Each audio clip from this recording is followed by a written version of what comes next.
Hello friends, good morning to all of you and welcome to our YouTube channel TSP classes. तो कैसे हैं आप सब? I hope आप लोग बिल्कुल ठीक होंगे। तो देखिए, आज की जो क्लास होने वाली है वो थोड़ी चेंज होने वाली है। क्यों? क्योंकि आज का आपका जो है क्लास है वो पेपर वन का, यानी कि आरंभिक स्तर पर भाषा एवं गणित का आपका टेस्ट सीरीज है ये। ठीक है, यहाँ पे आपको चेक करना है कि आपके कितने प्रश्न तैयार हैं। यहाँ पे आपको सभी के सभी बहुविकल्पी प्रश्न ही सिर्फ मिलेंगे। ठीक है, लगभग आपके 120 प्रश्न रहेंगे और ये जो प्रश्न है आपको सभी को आंसर सही सही देना है। क्योंकि आपकी पेपर वन की जो क्लासेस है, रिवीजन क्लास, वो अभी 4-5 दिन पहले 9 PM पे कंप्लीट कराई गई है। तो एक भी बच्चे का क्वेश्चंस गलत नहीं होना चाहिए। सभी बच्चे अपने स्कोर को कमेंट बॉक्स में ऑफलाइन कमेंट करेंगे कि मैम मेरे इतने क्वेश्चन सही हुए। ठीक है, और सभी लोग फटाफट जो चैनल से नए जुड़ रहे हैं वो चैनल को सब्सक्राइब कर देंगे, वीडियो को शेयर करके वीडियो को लाइक कर देंगे। ठीक है, तो चलिए फिर क्लास को करते हैं स्टार्ट। पहला प्रश्न जो है वो आपसे पूछ रहा है वर्ण कितने प्रकार के होते हैं। तो वर्ण कितने प्रकार के होते हैं? 2, 3, 4 या फिर 5। तो वर्ण जो है वो आपके दो प्रकार के होते हैं, स्वर और व्यंजन, है ना। अगला आपसे पूछ रहा है हिंदी भाषा में स्वरों की संख्या है तो कितनी है? 11, 22, 26, 27। तो हिंदी भाषा में स्वरों की संख्या कुल 11 है। ठीक है, अगला आपसे पूछ रहा है त वर्ग का उच्चारण स्थान है, यानी त वर्ग, त, थ, द, ध, न, इनका जो हम उच्चारण करते हैं वो कैसे करते हैं? स्पर्श, कंठ, होंठ या फिर दंत। तो त वर्ग का जो उच्चारण स्थान है वो दंत से होता है। ठीक है, अगला आपसे पूछ रहा है छ, त्र, ज्ञ, ये कैसा व्यंजन है? लुंठित व्यंजन है, उष्म व्यंजन है, संयुक्त व्यंजन है या फिर उत्क्षिप्त व्यंजन है? तो छ, त्र, ज्ञ ये आपके कैसे व्यंजन है? संयुक्त व्यंजन है। ठीक है, अगला आपसे पूछ रहा है निम्नलिखित में दंत व्यंजन है तो न, क, च या फिर ड। तो आपको अभी आपने ऊपर पढ़ा कि त, थ, द, ध, न, इन सब का उच्चारण हम दंत से करते हैं। तो जो न है इनका उच्चारण दंत व्यंजन यानी दंत से होता है ना। चलिए अगले प्रश्नों पे आते हैं। अगला प्रश्न आपसे पूछ रहा है हस्त स्वरों की संख्या कितनी है? ये मैंने बहुत अच्छे से आपको क्लास में कराया है। पहला आपका जो प्रश्न, सॉरी, क्वेश्चन नंबर 6 में आपसे पूछ रहा है हस्त स्वरों की संख्या कितनी होती है? 3, 4 या फिर 6 या फिर 5। तो फटाफट बताइए हस्त स्वरों की संख्या कितनी होती है? तो 4 होती है। ठीक है, ये आपका HW है, मैंने बहुत अच्छे से आपको बताया है। ये 4 कौन कौन से होते हैं आप लोग ऑफलाइन कमेंट करके देंगे। ठीक, कि हस्त स्वरों की इस तरह से कमेंट करेंगे हस्त स्वरों की संख्या 4 होती है। कौन कौन सी? छोटा अ, अब मैं बताऊंगी नहीं, आप लोग फटाफट 4 जो है कौन कौन से हैं वो लिख के बताइए। अगला आपसे पूछ रहा संयुक्त व्यंजन वाला वर्ण है र, भ, छ या च। तो ये तो फर्स्ट सेमेस्टर से पढ़ते आ रहे हैं, जो छ है ना, जो आपके किससे मिलके बना है? क प्लस स से। तो ये जो छ है ये संयुक्त व्यंजन वाला वर्ण है। ठीक, अगला आपसे पूछ रहा है बनावट के आधार पर वाक्य के भेद हैं। चलिए, ये दूसरा HW है, क्योंकि जब आप लोग ऑफलाइन कमेंट करेंगे तभी तो पता चलेगा कि हाँ आप लोगों ने तैयार किया है कि नहीं। ये दूसरा HW है। बनावट के आधार पर वाक्य के भेद हैं, 4 हैं, 3 हैं, 5 हैं या फिर 2 हैं। फटाफट आंसर बताइए। तो आपके कितने हैं? 3 हैं। ठीक है, बनावट के आधार पर वाक्य के भेद 3 हैं। सभी लोग ये पहला HW है, ये दूसरा HW, मैं सभी की ऑफलाइन कमेंट चेक करूंगी। अगला आपसे पूछ रहा है निम्नलिखित में उष्म व्यंजन है, उष्म व्यंजनों की संख्या कितनी होती है? 4 होती है, तीनों श और ह, है ना। तो न, क, च या फिर ये बड़ा श। तो ये जो बड़ा श है ये आपका क्या है? इसका जो है ये आपका उष्म व्यंजन है। ठीक, अगला आपसे पूछ रहा है क का उच्चारण स्थान है। तो दुनिया का सबसे इजी प्रश्न है। क का जो उच्चारण स्थान है वो क्या है? तालु है, मुर्दा है, कंठ है या फिर दंत है? तो क का उच्चारण स्थान क्या है? कंठ है। ठीक है, अगला प्रश्न आपसे पूछ रहा है वाक्य के अंग है। वाक्य के अंग कौन कौन से हैं? उद्देश्य, विधेय या फिर दोनों या फिर इनमें से कोई नहीं। तो वाक्य के जो अंग है वो क्या है? उद्देश्य और विधेय है। ठीक है, अगला आपसे पूछ रहा है व्युत्पत्ति या फिर उत्पत्ति या फिर रचना के आधार पर रूप ग्राम के प्रकार हैं। कौन कौन से? यौगिक, रूढ़, योग रूढ़ या फिर उपयुक्त सभी। तो आपके ये सभी हैं। ठीक है, सभी हैं। अगला आपसे पूछ रहा है साहित्यिक दृष्टि से वाक्य के प्रकार होते हैं। 13 का आंसर दीजिएगा। साहित्यिक दृष्टि से वाक्य के जो प्रकार होते हैं वो कितने होते हैं? 3 होते हैं। ठीक, अगला आपसे पूछ रहा है जिन शब्दों से किसी काम का होना या करना प्रकट होता है उन्हें हम क्या कहते हैं? संज्ञा कहते हैं, सर्वनाम कहते हैं, क्रिया कहते हैं या फिर विशेषण कहते हैं। बाद दे दिया है आपका जिन शब्दों से काम का होना, है ना, काम का होना जब प्रकट होता है तो उसे हम क्रिया कहते हैं। अगला आपसे पूछ रहा है होष्ठाकृति के आधार पे स्वरों के प्रकार हैं, दो प्रकार है, पांच है, चार है या फिर कोई नहीं है। तो होष्ठाकृति के आधार पे जो स्वर हैं वो दो प्रकार के हैं, कौन कौन से? वृत्ताकार और अवृत्ताकार, है ना। अगला आपसे पूछ रहा है मुखाकृति के आधार पे स्वरों का वर्गीकरण है। तो मैंने आपको बताया है कि अग्र स्वर, मध्य स्वर और पश्च स्वर ये आपके जिह्वा के आधार पे है, और जो संवृत स्वर है वो मुखाकृति के आधार पे है। अगर आपसे बहुविकल्पी में प्रश्न इस तरीके से पूछा कि मुखाकृति के आधार पे स्वरों का वर्गीकरण, तो आप अग्र स्वर, पश्च स्वर, संवृत स्वर सभी लगा देंगे। क्यों? क्योंकि जो आपका जीभ होता है वो भी तो मुख के अंदर ही पाया जाता है ना। अभी आपके जब कंपटीशन लेवल होता है तो वहां पे जिह्वा के आधार पे और मुखाकृति के आधार पे डिवाइड किया जाता है, लेकिन यहाँ पे आपको ज्यादा डिटेल में नहीं पढ़ाया गया है ना। अगला आपसे पूछ रहा है मनुष्य के उच्चारण उपयोगी अवयव कौन कौन से हैं? तो काकल, कंठ, दंत ये सभी हैं, सभी से क्या होता है? उच्चारण किया जाता है। अगला आपसे पूछ रहा है होष्ठाकृति के आधार पे स्वर होते हैं तो कितने होते हैं? वृत्ताकार स्वर, अवृत्ताकार स्वर या फिर अ और ब या फिर इनमें से कोई नहीं। तो होष्ठाकृति के आधार पे स्वर आपके वृत्ताकार भी होते हैं, अवृत्ताकार भी होते हैं। अगला आपसे पूछा है व्यंजनों को उच्चारण की दृष्टि से बांटा गया है, दो भागों में, तीन भागों में, चार भागों में या फिर पांच भागों में। तो कितने भागों में बांटा गया है? तीन भागों में बांटा गया है। अगला आपसे पूछ रहा है वास्तव में लिखित सामग्री को पढ़ते हुए अर्थ प्रकट करने की प्रक्रिया को पठन या वाचन कहते हैं। यह कथन किसका है? फटाफट बताइए, यह कथन किसका है? आपके रघुनाथ सफाया, श्री रमन बिहारी राज, उमा मंगल या फिर लुइस। तो ये जो कथन है ये आपके डॉक्टर उमा मंगल जी का है, ठीक है। चलिए अगले प्रश्न पे आते हैं। अगले प्रश्न में आपसे पूछ रहा है प्राणत्व के आधार पर आपके व्यंजन कितने प्रकार के होते हैं? ठीक है, दो प्रकार के, तीन प्रकार के, चार प्रकार के या फिर आपके पांच प्रकार के। तो प्राणत्व के आधार पे जो व्यंजन होते हैं वो आपके पांच प्रकार के होते हैं, ठीक है। चलिए अगला प्रश्न आपसे पूछ रहा है हिंदी भाषा में, एक मिनट, प्राणत्व के आधार पे व्यंजन कितने प्रकार के होते हैं? पांच नहीं, आपके दो प्रकार के हैं, ठीक है। चलिए अल्प प्राण और महाप्राण, ठीक है, सही है, दो प्रकार के। अगला आपसे पूछ रहा है हिंदी भाषा में स्पर्श व्यंजनों की संख्या कितनी है? 16, 22, 25 या फिर 27। तो हिंदी भाषा में स्पर्श व्यंजनों की संख्या कुल 25 है, ठीक। अगला आपसे पूछ रहा है क वर्ग का उच्चारण स्थान है। तो क वर्ग का उच्चारण स्थान क्या है? स्पर्श, कंठ, ओष्ठ या फिर दंत। तो क वर्ग का जो उच्चारण स्थान है वो है आपका कंठ। क्या है? कंठ, ठीक है। अगला आपसे पूछ रहा है पार्श्विक व्यंजन है, तो फटाफट बताइए पार्श्विक व्यंजन कौन सा है? ल, र, अंग या फिर ढ। तो पार्श्विक व्यंजन आपका क्या है? चलिए फटाफट आंसर बताइए आप लोग, पार्श्विक व्यंजन है। देखते हैं कितने बच्चों का आंसर आता है सही, है ना। एक मिनट रुकिएगा।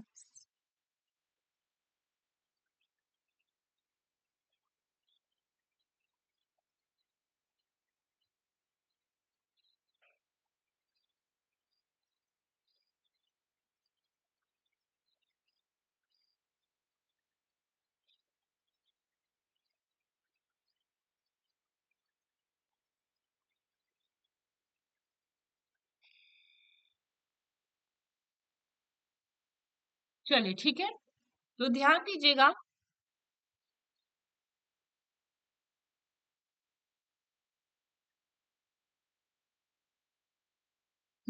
चलिए ध्यान दीजिएगा, जो पार्श्विक व्यंजन है वो कौन सा है? ल है ना। कौन सा है? ल है। ये आपको पढ़ाया गया है जब आपका 9 PM वाली क्लास चल रही थी।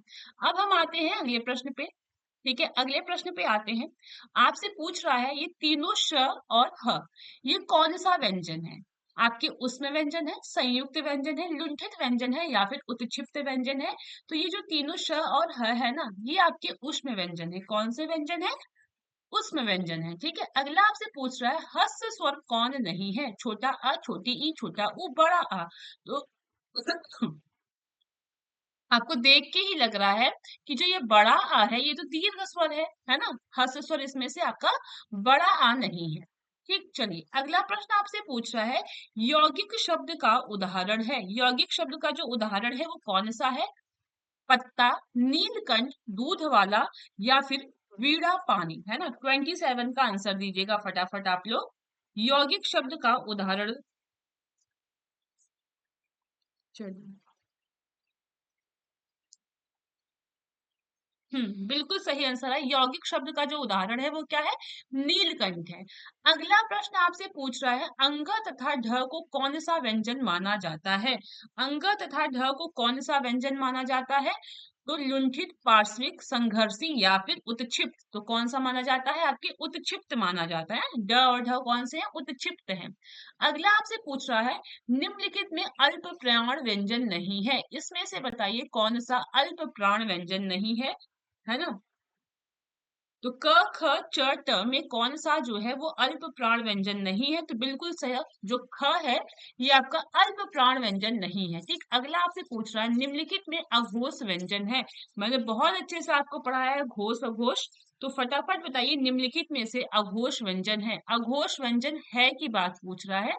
तो जो थ है ये आपका अघोष व्यंजन है। ठीक, अगला प्रश्न आपसे पूछ रहा है, जिन स्वरों के उच्चारण में एक मात्रा का समय अर्थात सबसे कम समय लगता है उन्हें हम क्या कहते हैं? दीर्घ स्वर, ह्रस्व स्वर, समृद्ध स्वर या फिर अर्ध समृद्ध स्वर, है ना? तो क्या कहते हैं उसको हम? उसको हम कहते हैं ह्रस्व स्वर। क्या कहते हैं? ह्रस्व स्वर कहते हैं। ठीक है, अगला आपसे पूछ रहा है, य र ल व ये कौन से व्यंजन होते हैं? उष्ण होते हैं, अंतस्थ होते हैं, संयुक्त होते हैं या फिर द्विगुण होते हैं? तो य र ल व ये तो आपका कौन सा व्यंजन है? अंतस्थ व्यंजन है। ठीक है, अगला आपसे पूछ रहा है, भाषा की सबसे छोटी इकाई है व्यंजन, शब्द, स्वर या फिर वर्ण, है ना? चलिए फटाफट बताइए, भाषा शब्द की सॉरी भाषा की जो सबसे छोटी इकाई है वो कौन सी है? तो बिल्कुल सही, ये आपका वर्ण है। ठीक है, अगला आपसे पूछ रहा है, जलज शब्द में समाहित स्वर वर्ण है। आपका जो ये जलज शब्द है इसमें कौन सा स्वर जो है वो समाहित है? तो आपको पता है कि ये ज प्लस अ, है ना, प्लस आपके ल प्लस अ, फिर उसके बाद क्या है? प्लस ज प्लस अ, है ना? ये इसका क्या है?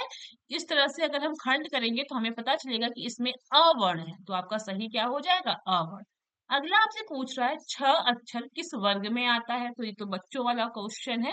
तो च वर्ग में, च छ, है ना? च वर्ग में आपका छ अक्षर आता है।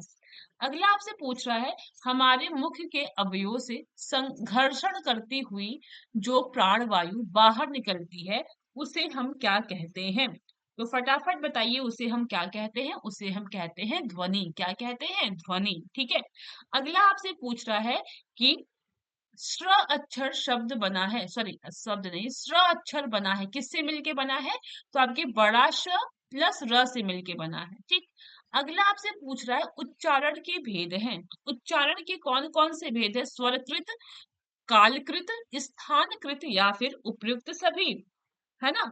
तो ये सभी हैं। ठीक है, सभी हैं। अगला आपसे पूछ रहा है, आंचल में है दूध और आंखों में है पानी, है ना? ये किसका जो है कथन है? मैथिली शरण गुप्त, जयशंकर प्रसाद, सुमित्रा नंदन पंत या फिर कोई नहीं?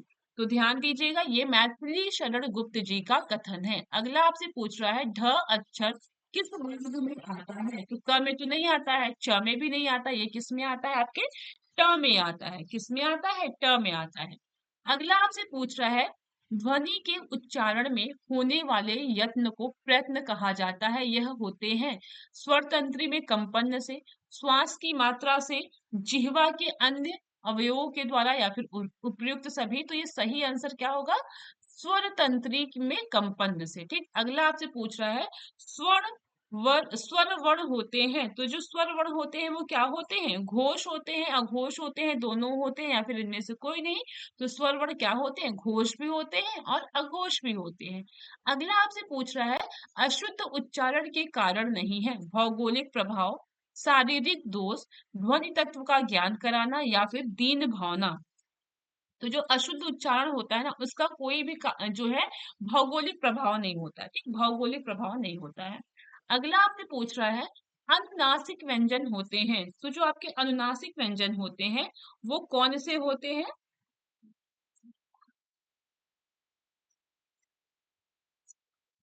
1 मिनट रुकिएगा। Wait wait wait wait.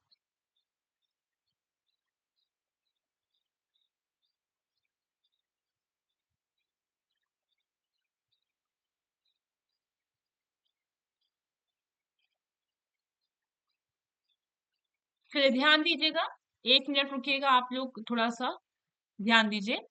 ठीक है। तो आप लोगों को पता होना चाहिए जो स्वर वर्ण होते हैं वो सभी क्या होते हैं, घोष होते हैं ना। स्वर वर्ण जो होते हैं वो क्या होते हैं, सभी घोष होते हैं। ठीक है। अगला है आपका अशुद्ध उच्चारण के कारण नहीं है। तो अशुद्ध उच्चारण के जो कारण नहीं है वो क्या है, भौगोलिक प्रभाव, शारीरिक दोष, ध्वनि तत्व का ज्ञान कराना या फिर दीन भावना। चलिए बताइएगा इसका आंसर। तो अशुद्ध उच्चारण के जो कारण नहीं है वो आपके क्या है, ध्वनि तत्व का ज्ञान कराना। ठीक, ये नहीं है। चलिए सही है अभी। अगला है आपका अनुनासिक व्यंजन होते हैं। तो जो अनुनासिक व्यंजन होते हैं ना वो कौन से होते हैं, तो प्रत्येक वर्ग का जो पांचवा वर्ण है वो आपके अनुनासिक व्यंजन होते हैं। ठीक है। अगला आपसे पूछ रहा है कि श्रवण कौशल शिक्षण की विधियां हैं। आपके जो श्रवण कौशल है इस शिक्षण की विधियां कौन कौन सी है, आपके प्रश्नोत्तर प्रणाली, सस्वर वाचन, भाषण या फिर सभी। तो ये सभी हैं। ठीक है। अगला आपसे पूछ रहा है हिंदी ध्वनियों का वर्गीकरण किया जाता है। जो हिंदी ध्वनियां हैं उनका जो वर्गीकरण किया जाता है वो किसके आधार पे किया जाता है, जिह्वा के आधार पे, जिह्वा तथा ह्रस्व दीर्घ दोनों के आधार पे, ह्रस्व दीर्घ के आधार पे या फिर इनमें से कोई नहीं, तो सभी के आधार पे किया जाता है। तो ये वाले में जिह्वा तथा ह्रस्व दीर्घ दोनों के आधार पे, तो इसमें सभी समाहित है, इसलिए आपका आपका ऑप्शन बी बिल्कुल क्या है, सही है। ठीक है। चलिए थोड़ा सा दो तीन क्वेश्चन इधर उधर हो गया ना, इसलिए वजह से कंफ्यूज हो गया, कोई बात नहीं, करेक्शन करा दिया गया है। ठीक है, परेशान मत होइएगा। अगले प्रश्नों पे आते हैं हम लोग। अब यहाँ पे आपसे पूछ रहा है प्रश्नवाचक चिन्ह है, 47 में आपसे पूछ रहा है प्रश्नवाचक चिन्ह कौन सा है, तो आपका जो ये है ये आपका प्रश्नवाचक चिन्ह है। ठीक। अगला आपसे पूछ रहा है निम्न में अवतरण चिन्ह है। निम्न में बताइए अवतरण चिन्ह कौन सा है। चलिए निम्न में अगर हम बात करें तो अवतरण चिन्ह जो है ये है। ठीक, ये दोहरा अवतरण चिन्ह है। ठीक। अगला आपसे पूछ रहा है असुर का पर्यायवाची शब्द नहीं है। देखिए यहाँ पे नंबरिंग थोड़ा गलत हो गया है ना, कोई दिक्कत नहीं, प्रश्नों से हमें मतलब है, प्रश्न तैयार रखिए। असुर का पर्यायवाची शब्द नहीं है धनुज, दैत्य, दानव या फिर यक्ष, है ना। तो बताइएगा असुर का जो पर्यायवाची शब्द नहीं है वो क्या है, धनुष भी है, दैत्य भी है, दानव भी है, लेकिन यक्ष नहीं है। ठीक। अगला आपसे पूछ रहा है अगला प्रश्न कि लोप अथवा हंस पद है। इसमें से बताइए लोप और अथवा हंस पद कौन सा है, तो ये वाला जो है ना ये आपका क्या है, लोप या फिर हंस पद है। अगला आपसे पूछ रहा है कि लाघव चिन्ह है, 49 का आंसर बताइएगा। लाघव चिन्ह इसमें से कौन सा है, तो जो लाघव चिन्ह है वो क्या है, ये है। जैसे कि आपका इस तरह से लिखा जाता है ना, एक मिनट, जैसे मान लीजिए डॉक्टर है ना, ये जो छोटा सा लगाया जाता है जिसको हम शॉर्ट फॉर्म में लिखते हैं ना, यही आपका क्या है, लाघव चिन्ह है। ठीक। अगला है आपका इतिश्री। इतिश्री चिन्ह इसमें से बताइए कौन सा है, जो इतिश्री चिन्ह है वो कौन सा है, तो ये आपका जो है ये इतिश्री चिन्ह है। ये सबसे, जैसे कोई लेख लिख रहे हैं आप, तो वो जब समाप्त हो जाता है ना तो वहां पे लगाया जाता है। अगला आपसे पूछ रहा है मोर शब्द का समानार्थी शब्द है। चलिए बताइए मोर शब्द का जो समानार्थी शब्द है वो क्या है, तो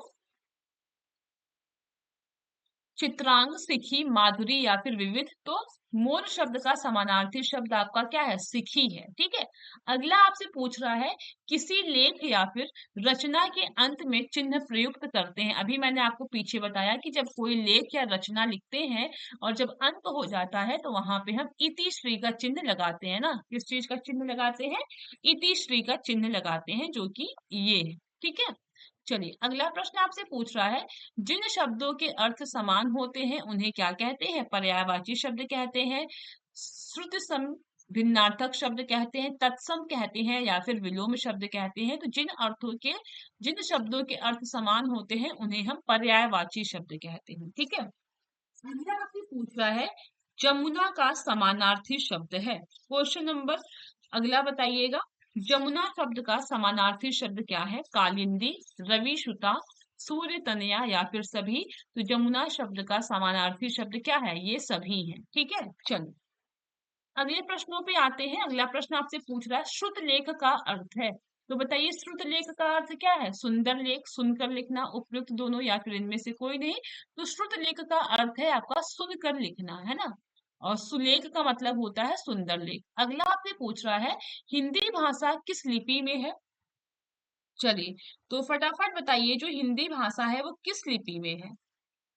तो ये तो बहुत ईज़ी है, चीनी लिपि, देवनागरी लिपि, गुजराती लिपि या फिर बंगाली लिपि। तो जो हिंदी भाषा है वो आपके देवनागरी लिपि में है ना? अगला आपसे पूछ रहा है निम्नलिखित में तुकांत शब्द नहीं है, नहीं पूछा है। यहाँ-वहाँ, काम-दाम, नल-नीर या फिर झटपट। तो यहाँ पे नल-नीर जो है ये आपके तुकांत शब्द नहीं है, ठीक? अगला प्रश्न आपसे पूछ रहा है, जब एक व्यंजन अपने समान अन्य व्यंजन से मिलता है तो हम उसे क्या कहते हैं? चलिए फटाफट बताइए, जब एक व्यंजन अपने समान अन्य व्यंजन से मिलता है तब उसे हम क्या कहते हैं? तो क्या कहते हैं उसको? हम कहते हैं द्वित्व व्यंजन, ठीक है? अगला आपसे पूछ रहा है, लेखन का अभ्यास कराना चाहिए, अनुलेख, श्रुतलेख, सुलेख या फिर सभी? तो लेखन का जो अभ्यास कराना चाहिए वो सभी, है ना? अनुलेख, श्रुतलेख, सुलेख सभी के द्वारा कराना चाहिए। अगला आपसे पूछ रहा है, उन्नति शब्द का विलोम होगा। तो उन्नति शब्द का जो विलोम होगा वो क्या होगा? प्रोन्नति, प्रगति, अवनति या फिर उन्नत, है ना? चलिए बताइए। तो बिल्कुल सही, आपका उन्नति शब्द का जो विलोम होगा वो क्या होगा? अवनति होगा। अगला आपसे पूछ रहा है, का अर्थ होता है, विराम का अर्थ क्या होता है? रुकना, ठहरना या फिर दोनों या फिर इनमें से कोई नहीं। तो विराम का जो अर्थ होता है वो रुकना और ठहरना दोनों होता है, ठीक है? अगला आपसे पूछ रहा है, जो शब्द समान अर्थ रखते हैं उसे हम क्या कहते हैं? तो फटाफट बताइए, जो शब्द समान अर्थ रखते हैं उसको हम क्या कहते हैं? एकार्थी, अनेकार्थी, सार्थक या फिर समानार्थी। तो उसको हम क्या कहते हैं? समानार्थी कहते हैं। अगला आपसे पूछ रहा है, मुद्रा शब्द का अर्थ है अंगूठी, रुपया, आकृति। तो मुद्रा शब्द का जो अर्थ है वो सभी है, यानी कि अंगूठी भी है आपका, ठीक है, आपकी रुपया भी है और आकृति भी है। अगला आपसे पूछ रहा है, कोष्ठक चिन्ह है। यहाँ पे आपसे पूछ रहा है कोष्ठक चिन्ह कौन कौन सा है? तो ये आपको पता है, ये छोटा है, ये मझला है, ये बड़ा है। तो सभी आंसर सही होगा। अगला प्रश्न है, जब वाक्य में हर्ष, शोक, भय, चिंता आदि भावों को प्रकट किया जाता है तब प्रयुक्त होता है विस्मयादि बोधक, संबोधन, आश्चर्य चिन्ह या फिर उद्धरण। तो आपका वहां पे विस्मयादि बोधक चिन्ह का प्रयोग किया जाता है। अगला आपसे पूछ रहा है, उद्धरण चिन्ह है। तो जो आपका उद्धरण चिन्ह है ना, ये आपका दोहरा उद्धरण है, ये आपका एकहरा है। तो यहाँ पे ए और बी दोनों आंसर बिल्कुल सही होगा, ठीक है? अगला प्रश्न आपसे पूछ रहा है, देव प्लस इंद्र, देवेंद्र में कौन सा चिन्ह प्रयुक्त किया गया? ये जो प्लस है ना, ये कौन सा चिन्ह है आपको बताना है। तो फटाफट आप लोग बता दीजिए कि कौन सा चिन्ह है? समता चिन्ह है, इतिश्री है, पूर्ण विराम है या फिर विस्मयादि बोधक है? इतिश्री तो होगा नहीं, विस्मयादि बोधक तो होगा नहीं, पूर्ण विराम तो है नहीं। तो ये आपका समता चिन्ह है, ठीक है? चलिए, अगला आपसे पूछ रहा है, कॉपी या स्लेट को आंखों से कितनी दूरी पर रखना चाहिए? लगभग 25 सेंटीमीटर, लगभग 32 सेंटीमीटर या फिर 35 सेंटीमीटर या फिर 33 सेंटीमीटर। तो आपके 25 सेंटीमीटर रखना चाहिए, ठीक है? चलिए, अगला प्रश्न आपसे पूछ रहा है, निम्नलिखित में सुंदर लेख के गुण हैं। चलिए बताइए, निम्नलिखित में जो है सुंदर लेख के गुण क्या है? अनुपात, सिरोरेखा, मात्रा प्रयोग या फिर सभी? तो ये सभी हैं, ठीक है? इन सभी के द्वारा सुंदर लेख लिखे जाते हैं।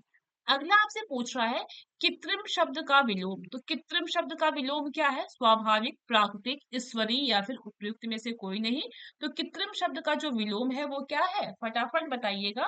कृत्रिम यानी आर्टिफिशियल और आर्टिफिशियल का क्या होता है? नेचुरल यानी प्राकृतिक, ठीक है? चलिए, अगला आपसे पूछ रहा है, कलम पकड़ने का सही विधि क्या है? पहली और दूसरी अंगुली के बीच में कलम पकड़ना बिल्कुल नहीं।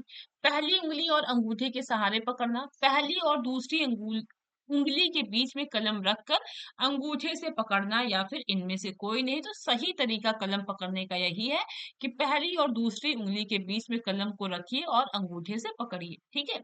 अगला है आपका, रेफ लगाया जाता है। जो रेफ होता है वो लगाया जाता है कैसे? उच्चारण स्थान के आगे के अक्षर के ऊपर, उच्चारण स्थान के बाद के अक्षर के ऊपर या फिर आगे पीछे के किसी भी अक्षर के ऊपर या फिर इनमें से कोई नहीं। चलिए, जो रेफ लगाया जाता है वो उच्चारण स्थान के बाद के अक्षर के ऊपर लगाया जाता है, ठीक है? चलिए, अब हम आते हैं अगले प्रश्नों पे। जो कि अब इंग्लिश का सॉरी इंग्लिश मैं बोल रही हूँ, सो सॉरी, मैथ का पोर्शन आ गया है ना, मैथ का पोर्शन आ गया है। चलिए, अब इसका आंसर फटाफट आप लोग बताएंगे, बहुत इजी इजी प्रश्न है। चलिए, वह संख्या जो दो से विभाजित हो जाती है उसे हम क्या कहते हैं? सम संख्या। ठीक है, सम संख्या, प्राकृत संख्या, विषम संख्या या फिर भाज्य संख्या, तो उसको हम क्या कहते हैं? सम संख्या, है ना। अगला आपसे पूछ रहा है 2, 3, 5, 7 ये कैसी संख्याएं हैं? प्राकृत संख्याएं, अभाज्य संख्याएं, परिमेय संख्याएं या फिर अपरिमेय संख्याएं। तो 2, 3, 5, 7 ये आपकी अभाज्य संख्या है। अगला आपसे पूछ रहा है आरोही क्रम है, इसमें आप बताइए आरोही क्रम कौन सा है? 8, 6, 4, 2, 19, 17, 15, 13, 7, 9, 11, 13। तो ये है आपका आरोही क्रम। ठीक, अगला आपसे पूछ रहा है कितनी वस्तुएं हैं का जो बोध कराती है उसको हम क्या कहते हैं? संख्या कहते हैं, संख्यांक कहते हैं, दोनों कहते हैं या फिर इनमें से कोई नहीं, तो उसको हम क्या कहते हैं? संख्या कहते हैं। ठीक है, चलिए, अगला प्रश्न आपसे पूछ रहा है कि 1 से 9 तक की संख्याओं का ज्ञान छोटे बच्चों को आप किन माध्यमों से कराया जाना चाहिए? तो खेल के द्वारा, कविता के द्वारा, मूर्त वस्तुओं के द्वारा, तो सभी के द्वारा। ठीक है, अगला आपसे पूछ रहा है गणित के अवयव हैं, जो गणित है उसके अवयव हैं मापन, प्राकृतिक संख्या, अभाज्य संख्या या फिर कोई नहीं। तो गणित के जो अवयव है वो क्या है? मापन है। अगला आपसे पूछ रहा है वे संख्याएं जो दो से पूर्ण रूप से विभाजित नहीं होती हैं उन्हें हम क्या कहते हैं? विषम संख्या, भाज्य संख्या, पूर्णांक संख्या या फिर अपरिमेय संख्या। जो दो से पूरी तरह से विभाजित नहीं होती है ना उनको हम विषम संख्या कहते हैं। ठीक है, चलिए, अगला प्रश्न आपसे पूछ रहा है एक परमीय संख्या को किस रूप में व्यक्त किया जा सकता है? तो परमीय संख्या को हम किस रूप में व्यक्त कर सकते हैं? p बाई क्यू के रूप में। ठीक है, अगला प्रश्न आपसे पूछ रहा है संख्याओं को क्रमबद्ध करना सिखाया जा सकता है किसके द्वारा? कविता के द्वारा, चित्र के द्वारा, ठीक है, या फिर अभ्यास कार्य के द्वारा या फिर उपयुक्त सभी के द्वारा, तो सभी के द्वारा। अगला आपसे पूछ रहा है सरल आकृतियां जैसे रेखा, त्रिकोण, आयत, गोल, गोला आदि को सम्मिलित किया जाता है। किस में किया जाता है भाई? बीज गणित में, ठीक है, मापन में, ज्यामिति में या फिर संख्या गुण में। तो किस में किया जाता है? आपके ज्यामिति यानी जियोमेट्री में, है ना। अगला आपसे पूछ रहा है अवरोही क्रम है, तो अवरोही क्रम कौन सा है? तो 11, 9, 7, 5, 2 ये आपका क्या है? अवरोही क्रम है। अगला 99 में दहाई है, तो फटाफट बताइए आपके 99 में दहाई है। चलिए, तो कितनी दहाई है? सॉरी, यहाँ पे इकाई दहाई की बात हो रही, तो ये 9 इकाई है और 9 दहाई है। ठीक है, ये 99 जो दहाई है वो 9 है। अगला आपको दे रहा है 5, 15, 10, 12 को आरोही क्रम में लिखिए, यानी कौन सा इसका आरोही क्रम होगा? चलिए, फटाफट बताइए। तो सबसे पहले जो छोटा है 5 है, फिर 10 है, फिर 12 है, फिर आपका 15 है ना। तो 5, 10, 12, 15, 1, 2, 3, 4 ये आपका क्या है? आरोही क्रम यानी बढ़ते हुए क्रम में। अगला आपसे पूछ रहा है सबसे छोटी अभाज्य संख्या है 2, 3, 5 या फिर 1। तो बताइए सबसे छोटी अभाज्य संख्या कौन सी है? तो 2 जो है ये सबसे छोटी अभाज्य संख्या है। अगला आपसे पूछ रहा है कि -3, -2, -1, 0, 1, 2, 3 ये कैसी संख्याएं हैं? पूर्ण संख्याएं, पूर्णांक संख्याएं, भाज्य संख्या या फिर अभाज्य संख्या। तो ये सभी आपकी क्या है? पूर्णांक संख्या है। पूर्णांक संख्या क्या है? सभी कुछ आपको पढ़ाया गया है। अगर आप क्लास नहीं किए हैं तो आप क्लास कर सकते हैं, है ना। अगला आपसे पूछ रहा है परिमेय तथा अपरिमेय संख्याओं को मिलाकर जो संख्या प्राप्त होती है उसको हम क्या कहते हैं? सह अभाज्य संख्या, वास्तविक संख्या, परिमेय संख्या या फिर अपरिमेय संख्या, तो उसको हम वास्तविक संख्या कहते हैं। अगला आपसे पूछ रहा है एक से बड़ी ऐसी प्राकृतिक संख्या जो एक या स्वयं के अतिरिक्त किसी अन्य संख्या से विभाजित नहीं हो सकती है उसको हम क्या कहते हैं? सम संख्या कहते हैं, विषम संख्या कहते हैं, भाज्य संख्या कहते हैं या फिर अभाज्य संख्या कहते हैं। तो उसको हम क्या कहते हैं? अभाज्य संख्या कहते हैं। ठीक है, अगला आपसे पूछ रहा है वे संख्याएं जिन्हें हम p बाई क्यू के रूप में नहीं व्यक्त कर सकते हैं उसको हम क्या कहते हैं? सम संख्या, विषम संख्या, परिमेय संख्या या फिर आपके अपरिमेय संख्या। तो इसको हम क्या कहते हैं? अपरिमेय संख्या। ठीक है, अगला 25, 15, 11, 17 का अवरोही क्रम होगा। यहाँ पे क्या है, सॉरी आरोही है, ठीक है, सॉरी आरोही क्रम क्या होगा, यानी बढ़ते हुए क्रम में आपको लिखना है। तो सबसे पहले 11 आएगा, फिर पहले 11 आएगा, फिर दूसरे पे 15 आएगा, तीसरे पे 17 आएगा, चौथे पे क्या आएगा, 25 आएगा, है ना। तो 11, 15, 17, 25, है ना, 1, 2, 3, 4, ये सी वाला ऑप्शन सही है। अगला आपसे पूछ रहा है प्राथमिक स्तर पर गणित शिक्षण के उद्देश्य हैं। तो क्या उद्देश्य है, सामाजिक एवं भौतिक वातावरण के का ज्ञान कराना, विभिन्न भौतिक साधनों का ज्ञान प्रदान करना, राष्ट्रीय भावना का निर्माण करना, या फिर सभी। तो ये सभी हैं, ठीक, ये सभी आंसर आपके सही हैं। चलिए आते हैं अगले प्रश्नों पे। आपसे पूछ रहा है 91 प्रश्न की 768 यानी 768 में आपकी दहाई का अंक है। ठीक, यहाँ से प्रश्न आपके बनते हैं। तो ध्यान दीजिएगा, अगर हम बात कर ले तो 8 जो है वो इकाई है, 6 दहाई है, 7 सैकड़ा है। तो जो 6 है ये दहाई वाला अंक है, ठीक है। अगला 847 में दहाई वाली संख्या है, तो 7 इकाई है, 4 दहाई है, 8 सैकड़ा है। तो 4 आपका क्या हो गया, दहाई वाली संख्या हो गई, है ना। क्वेश्चन 3 का सॉरी क्वेश्चन नंबर 93 है, सबसे छोटी सम अभाज्य संख्या है। तो 1, 3, 2 या 5। तो जो सम अभाज्य संख्या है वो सबसे छोटी 2 है। अगला है संख्या 5 को अगर हम शून्य से गुणा करते हैं तो गुणनफल हमें क्या प्राप्त होगा, 0, 1, 5 या 10।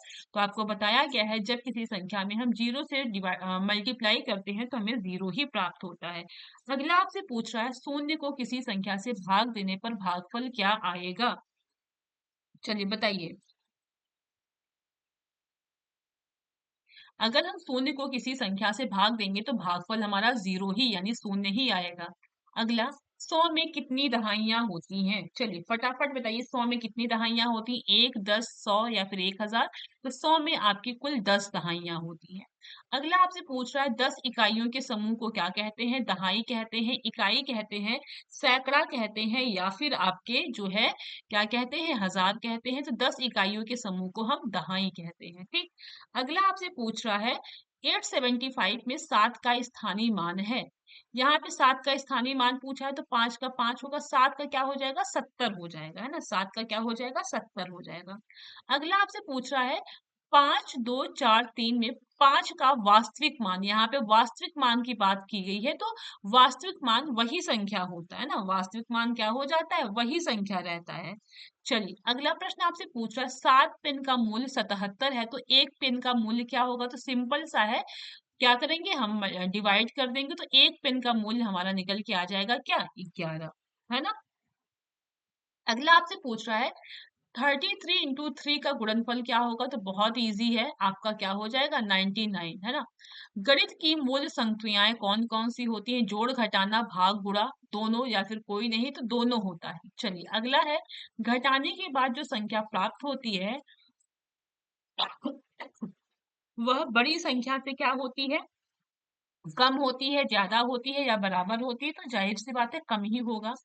अगला शून्य की खोज कहाँ हुई थी, German, Babylonia, Babylonia, Bharat, Britain. तो शून्य की जो खोज हुई थी वो आपके भारत में हुई थी। अगला किसी संख्या में अंक की स्थिति के आधार पर निर्धारित किए गए मान को क्या कहते हैं, इकाई अंक, दहाई, सैकड़ा, या फिर स्थानीय मान। तो क्या कहते हैं उसको, किसी संख्या में अंक की स्थिति के आधार पे जो निर्धारित किए गए मान होते हैं उसको हम क्या कहते हैं, स्थानीय मान कहते हैं। अगला आपसे पूछ रहा है गुण्य को जिस राशि से गुना किया जाता है उस राशि को क्या कहते हैं, गुणक, गुणनफल, गुण्य या फिर गुना। तो आपको बताया गया है कि गुण्य को जिस राशि से गुणा किया जाता है उसको हम गुणक बोलते हैं। ये तो मैंने दसों बार आप लोग को बताया होगा। जिसका भाग दिया जाता है उस राशि को क्या कहते हैं। चलिए फटाफट बताइए। जिसका भाग दिया जाता है उस राशि को क्या कहते हैं, भागफल, शेषफल, भाजक या फिर भाज्य। तो उसको क्या कहते हैं, भाजक कहते हैं, ठीक है। चलिए अगला आपसे पूछ रहा है 475 में 4 का स्थान क्या है, इकाई, दहाई, सैकड़ा। तो 4 का स्थान क्या है, सैकड़ा है। अगला आपसे पूछ रहा है 22 और 34 का गुणनफल। तो हम इकाई को पहले कर देंगे, 4 दूनी 8, इकाई में 8 आ रहा है तो यही हमारा आंसर हो जाएगा, पूरा मल्टीप्लाई करने का जरूरत है ही नहीं। अगला आपसे पूछ रहा है 990 में 9 का स्थानीय मान। तो एक का तो 9 का स्थानीय मान 90 हो गया और एक का क्या हो गया 900 हो गया, तो इसलिए आपका ए और बी क्या हो जाएगा, दोनों हो जाएगा, है ना, ए और बी दोनों हो जाएगा। अगला 13 संख्या क्या है, सम है कि विषम है। 13 को जब हम 2 से डिवाइड करेंगे तो आपका नहीं विभाजित होगा, इसलिए ये आपका विषम संख्याएं हैं। अगला आपसे पूछ रहा है भाग की संक्रियाएं होती हैं। तो भाग की जो संक्रियाएं होती हैं वो भाज्य, भाजक, भागफल, ये सभी होते हैं। ठीक है, बात आई समझ में। तो दो क्वेश्चन हिंदी का जो पोर्शन था वहां पे दो तीन क्वेश्चन थोड़ा मिस्टेक हो गया था, उसको करेक्शन करा दिया गया है। ठीक है, तो ये आपका था लगभग 112 प्रश्न थे। ठीक है, इसको रिवीजन कर लीजिए फटाफट, और जितना आपको 2 SW दिया है उसको ऑफलाइन कमेंट करके जरूर बताइएगा।